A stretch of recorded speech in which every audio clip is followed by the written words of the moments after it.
Hi there, this is Jason from English Raven, and welcome to another installment of Open English.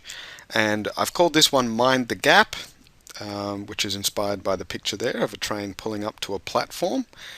And with all the tutorials I've presented so far for these Open English materials, I've provided a fair bit of guidance and a lot of examples of different activities that you could be using in your templates. And of course, being open source, you can, swap and change. You can cut and paste activities from one template into another and really sort of find and manipulate your teaching style to get different outcomes. But for this one, and I hope this doesn't upset anybody who's watching it, this is about as open as it gets. And what I'm actually suggesting with this particular application is that you don't provide anything at all for the students other than this little grid that you can see. Now, what I would be doing with this material is I wouldn't be using it as the first Open English application. I would be using a variety of the other ones first, which have some guided activities and that sort of thing. Even though the language and the topics and that sort of thing are initially coming from the learners and then we're extending and applying that in various ways, with this one, I would hand it out and say, you do what you like with it. As in, and they would, look, it frightens, it shocks a lot of students when you do this. And you say, no, you can come up with whatever you like.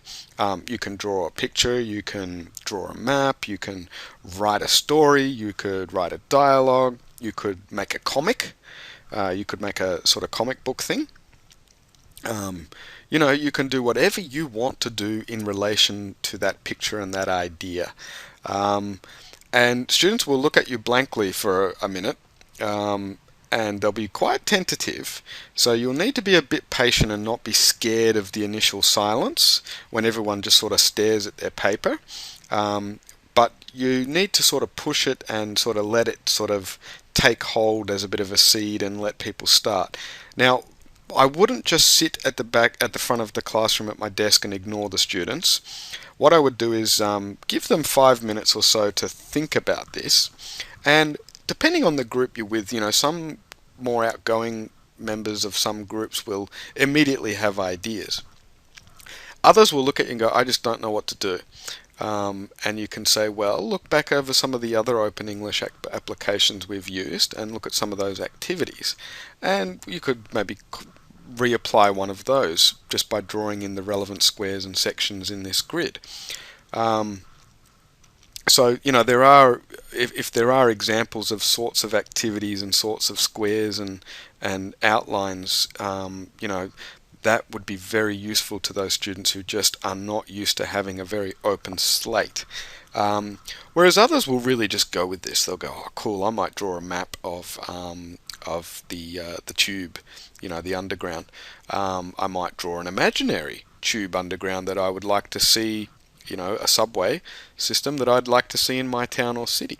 And at about that point, you really want to be wandering around amongst the students, hearing some of their ideas and suggestions, looking at what they're initially starting with, and really encouraging them and showing them that whatever they come up with is going to be useful, and that you think it's a good idea to be creative. The only thing I wouldn't want is for a student to write 2 words up in the left-hand box and say, I'm done. And depending on your teaching context, that may happen, and you may need to go and say, well, you could do a few other things with this, and come up with a few suggestions for them. But it's important that they make an initial attempt on their own. And this has some really great effects. And look, I wouldn't be recommending that you do this in every class, although if it works for you in every class, well, great, go for it. But, I do think most learners do want a little bit of guidance. They do want a bit of a map in terms of activities that are going to happen. And that can be then helpful if they know there's an outline and something's going to happen. They can be a lot more receptive in terms of providing some of the initial topical discussion and content and language. But this one really sort of throws it wide open.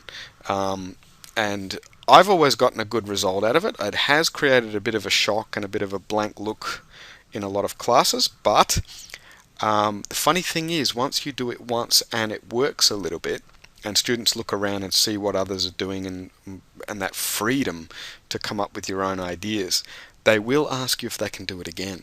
And that's, the first time is always hard. The first time can always be a bit of a shock, but once they actually do something with this and they realize how much freedom they have to do something, anything from a story to a dialogue to a map to a picture to a diagram, anything they like, that can be a real motivating factor for them. Now, one thing you may want to try and avoid is this idea that you're just not going to get involved at all.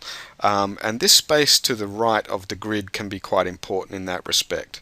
I think it's important that if you apply this sort of activity and make it very open and let the students do whatever they like, that you pick up these handouts and you actually give them some feedback and some ideas and some follow-up, so that they can see that you're not just sort of just looking to sort of skimp the lesson and just do nothing.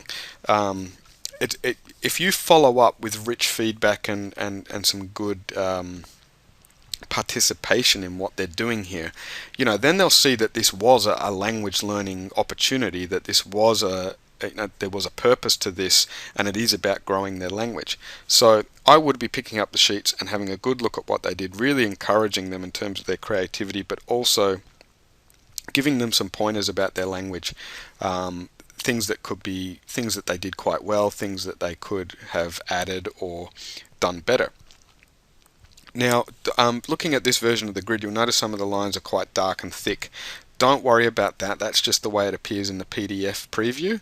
If I go up close for you, if I go up like this, you'll see the lines are actually quite thin, and they'll come out rather light on the page, which is good for the purposes of drawing over the top of it, whether they draw squares and fill in the squares, or whether they draw a picture or fill out boxes for text or whatever.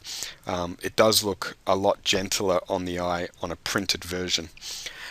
Now, in terms of a follow-up, again, it's fairly open, but in this case with this grid, what I would actually be encouraging the learners to do is to really draw on the resources of the group, and that is based on these 12 boxes. I'm assuming that you'd have 12 learners in the classroom. You may have less. Is to actually, once they've done A and done something on the page for A and filled it out and done something, and you might like to let them work in pairs or small groups, that might be helpful in terms of filling out this, is to then basically go get up and mingle and get around and look around the classroom and actually ask students, well, what did you do?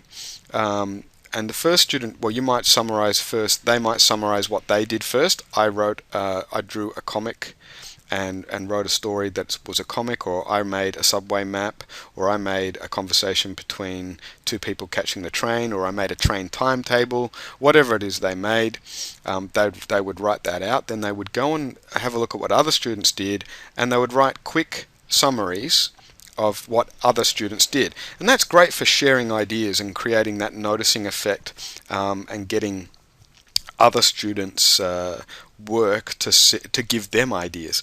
And you might find that the next time you try this very open format, that it goes down a lot better because they'll have a lot more ideas to draw on.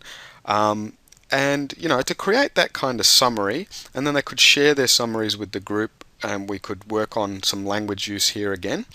Or as with A, if we just pick up this double-sided worksheet and take it away from the classroom and write in some notes and questions and that sort of thing to really follow up. The other thing they could do is, once they've got summaries of what other students did with this activity, they could then have a look through them again and circle the ones that they think are pretty cool, that they would like to try themselves, or that they think was just a good idea for this A application. And again, that can highlight some stuff they might like to try to do the next time you give them an open slate like this. As I said, I wouldn't be giving an open slate every time. I don't think learners would enjoy that happening every lesson. I think with the Open English style and approach, we're already sort of doing enough in terms of just creating a nice open starting point and really involving the learners in the content, and the way the content is manipulated and grown and analyzed. But I think it's great to sometimes just say, hey, what do you want to do with this? What have you got going in your mind? And really open the doors for the learners. And I mean, in terms of Open English, this is about as open as you can get. Now remember also, with this being open source, the open source versions that will come with the blog post that go with this, you can always go and delete this, and you can put in a much more structured approach that matches this idea of trains and platforms and transportation. You know, you've always got that option, so don't feel like you're going to getting nailed into this completely open, unfettered approach. But I'd encourage you to try it all the same. It will work better with a picture like this than with, say, other very vague pictures, because there's a variety of things they can come up with in response to that picture. It's fairly specific in terms of trains, transport, public transport, that sort of thing. It's a very common thing, but it has a variety of applications, from conversations to timetables to maps to comics to stories, all sorts of stuff. So it would work better with a picture like that than with, say, the open water picture that I presented in one of the other ones. That might not go down quite as well. So there's Mind the Gap, and there is Open English at its most open. I hope you enjoyed it, and I hope you'll give it a try. And by all means, let me know how it goes and whether you have any specific problems with it.